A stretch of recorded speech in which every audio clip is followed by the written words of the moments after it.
Hey, we're going to talk about some weather. We're going to talk about some winds. We're going to talk about a warm up. So there is quite a bit. Hopefully you both had a nice weekend. Muddled in with some clouds though, right? Yeah. It's kind of a cloudy day, overcast over the weekend. And we're going to see that change just a little bit. Laguna Beach. You can see the tide is down. You can really get a good look at some of the surf here as we look into Laguna Beach. Still have that morning marine layer. That's not going anywhere, at least for the coastal areas. Right now it's 61 degrees.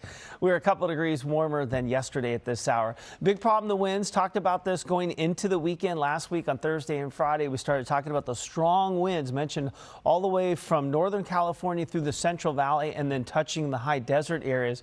And they were extremely strong, continue to be very strong with the red flag warning until 8 o'clock this evening. Now, we do have the wind advisory. The wind advisory will expire before that.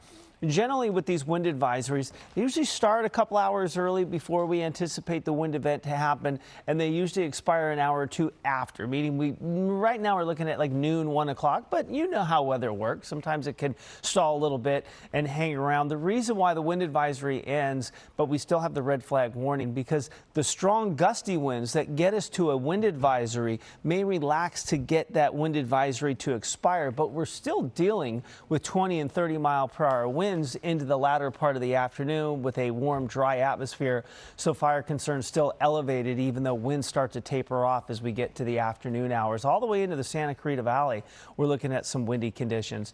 We'll get some semblance of winds, but today will be the windiest day. They'll get a little bit better for us through the middle of the week. In fact, we'll see an offshore flow.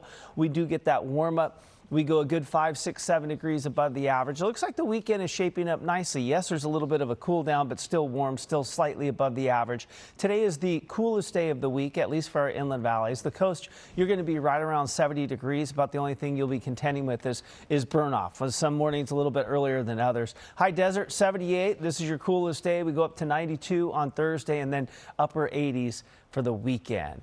All right, that's a look at the forecast. Ginger with a look at traffic on a Monday. Good morning, Ginger.